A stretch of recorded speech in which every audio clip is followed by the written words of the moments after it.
And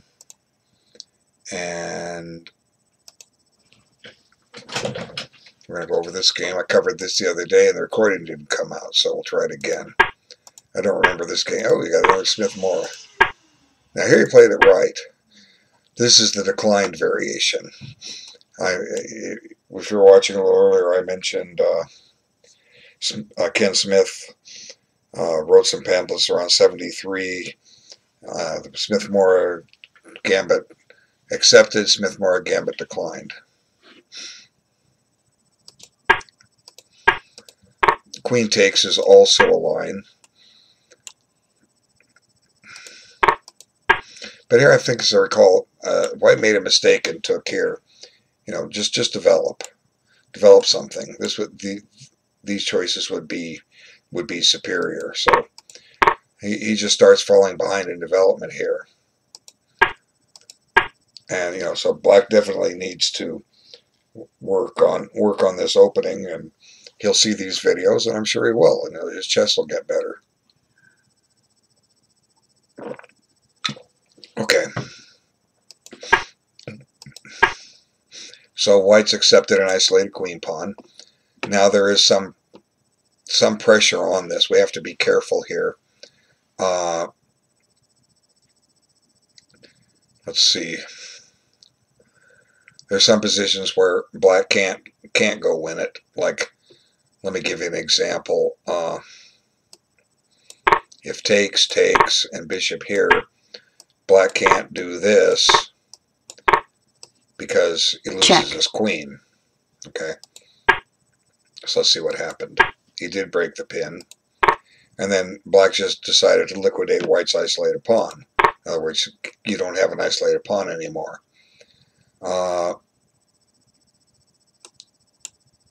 E5 might be in the offing here. And it goes E6. Now here, okay. The move is playable. It does attack a pawn, but I think what's better here is we're not sure where we want the rooks yet. Let's finish the back rank first. Let's castle. Okay, this can't be bad.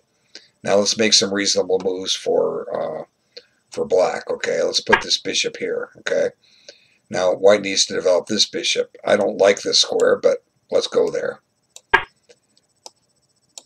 Now let's get the queen off the back rank. Just example moves. We could have gone here too, but now the rooks are connected, and we can decide. We can better decide where we want them. Okay. Okay.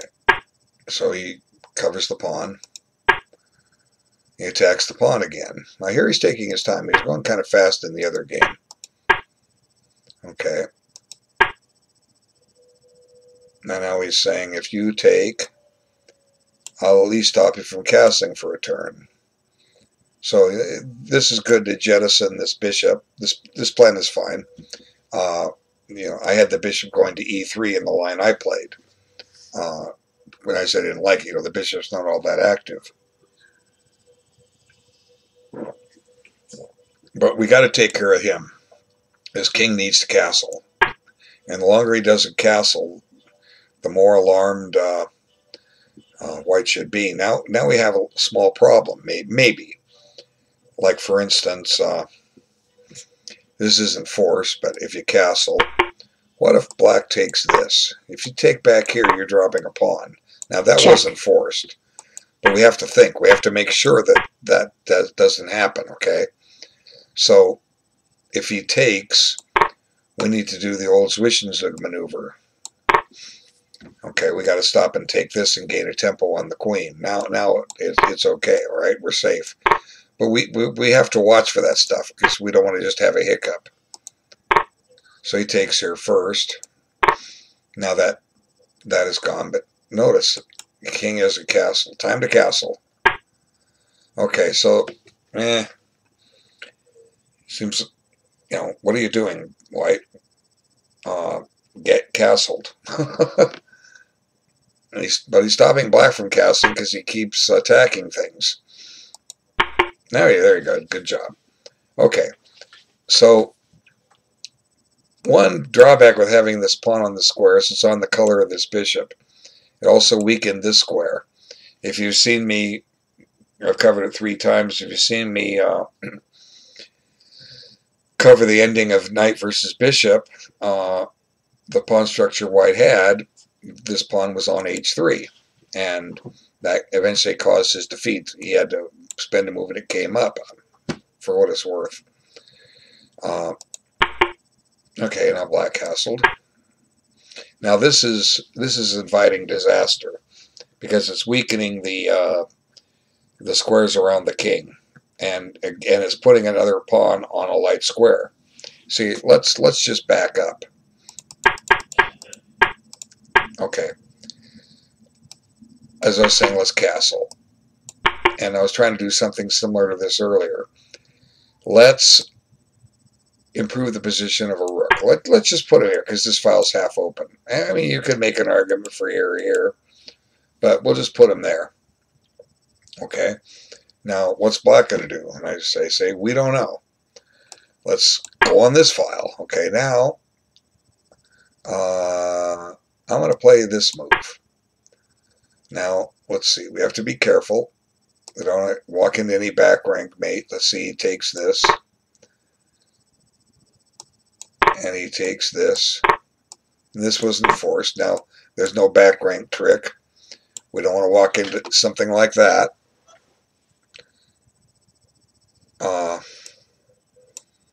You know, fortunately, white has 2 protectors, but you'd be surprised, you know, that stuff can happen. So that would have been a better continuation for white.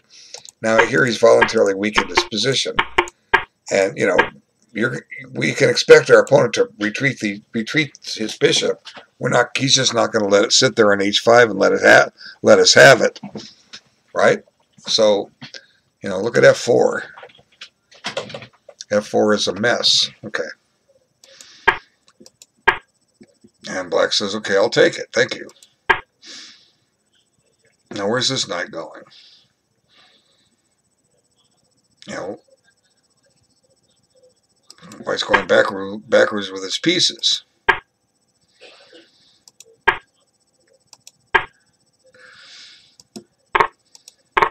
Now there's a pin.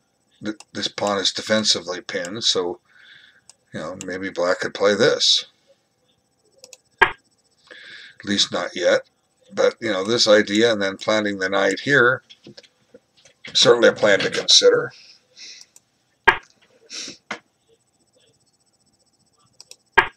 If it goes this way, he's headed for c4. And look at this knight out of play over here.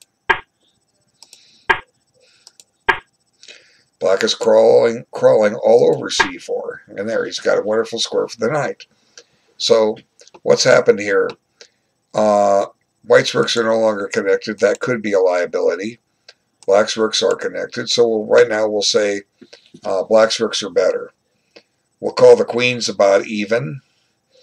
And black's knight's better. Black's pawn structure is better. Black has 2 pawn islands. White has 3. So it's an advantage for black here. And it's mainly caused by this pawn being up here. Okay, so pressure down here. Maybe more pressure here. Rook's still not connected. Okay, so rook's getting aggressive. Help defend the knight, even though nothing's attacking it. Okay, that's an interesting little move. What's he trying to do with that?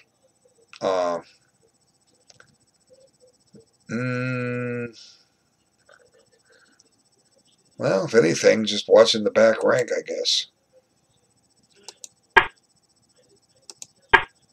He wants to get on the diagonal of the king.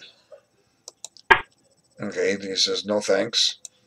So, you know, white's kind of wasted a couple moves, and black is just strengthening his position. And white's rock solid, but he has no activity. You know, he can't play knight e5.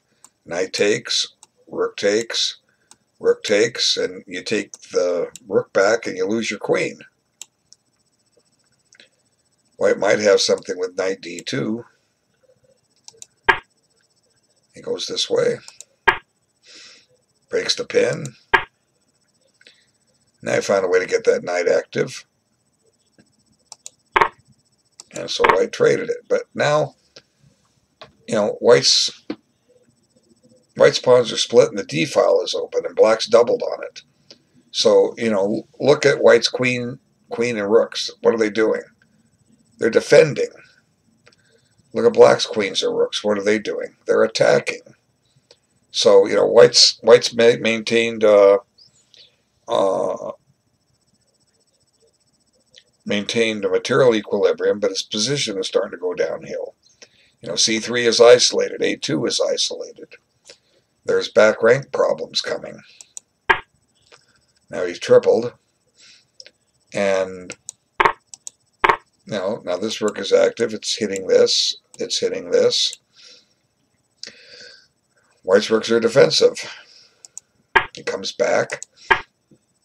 Now black just starts improving his position. Make sure that there's not going to be any counterplay down here. And he wants to come over this direction, I think. And he decides to centralize his king first. And now he puts it on the back rank. Maybe it'll come behind the pawns, and this rook will come crawling down. So one drawback with advancing your pawns, as white's doing, is they could become targets from behind. I think I mentioned this before. I had an ending or an opening middle game against 2300 back when I was around 1800, and you know I played the opening okay. He equalized and advanced my pawns up on the king side. It was out of a Sicilian defense, and what happened? He got behind him, and they fell like a house of cards. So, you know, pressure, maybe planning this. Check. No, gotta go that way. Now white's happy if black will trade rooks. Check. But he goes back and does my recommendation, and you know, I mean, look at the white rooks. What are they doing? They're defending. Black's attacking. Check. Now he's going to drop something, as I recall. Let's see. See, this rook here is overworked. It's guarding two things. Well, actually, it's guarding three things. The rook on e3. Okay, now his plan is if he takes, he'll take back with the king. But the problem is, you drop this pawn.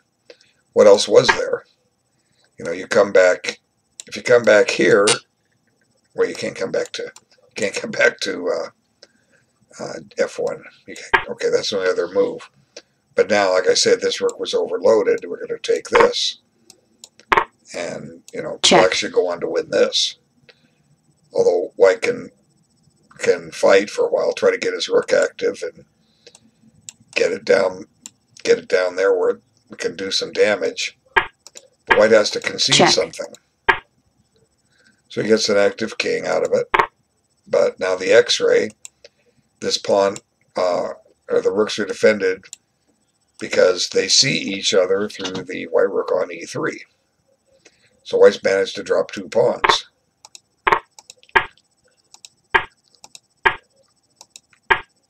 Now, I think that just blunted a pawn. I didn't quite understand that move, but let's see.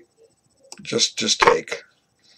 But, you know, black is a clear 2 pawns ahead, and these pawns are targets. They're very advanced.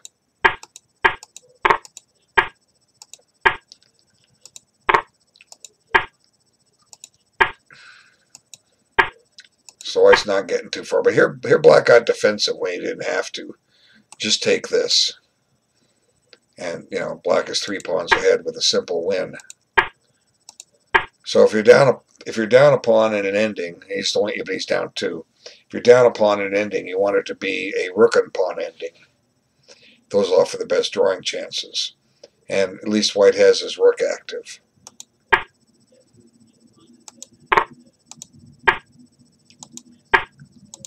Check.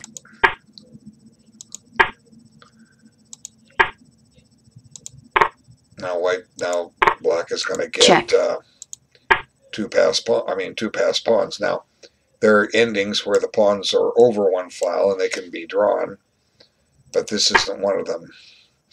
And this move pretty much seals the deal. You know, he should have gone behind this pawn, I think, but regardless, I don't quite understand that. And we can take this, and you know, black is clearly winning this. Now white can defend in it a little bit longer. Check. But you know, these two pawns are just deadly. Check. Just push that king back. Now he's deactivated his rook. So, you know, I think pushing this would have been fine. You know, let him take it. We take this with check, and these extra pawns will win. But the fun thing for black is that even though he's not playing it accurately, white can't hold this. Now he decides to give up that pawn. Check. Check. But again, this is a win for black.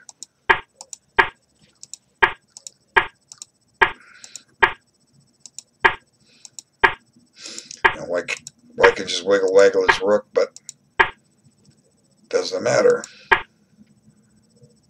Check.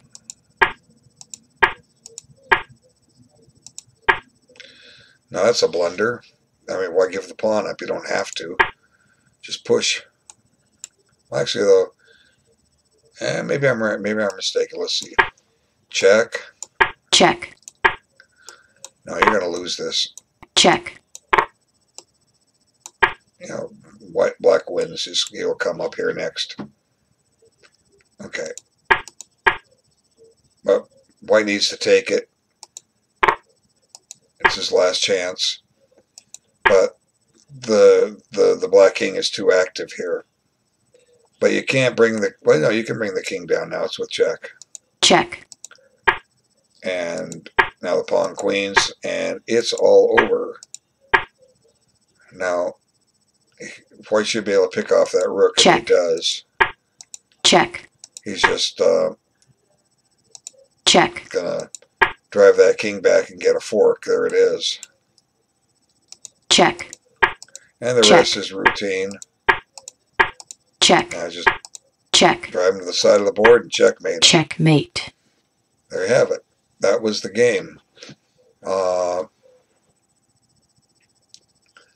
95 moves. Took a long time. But you know, clearly weakening the king side wasn't the path, because his heavy pieces were sitting there defending everything.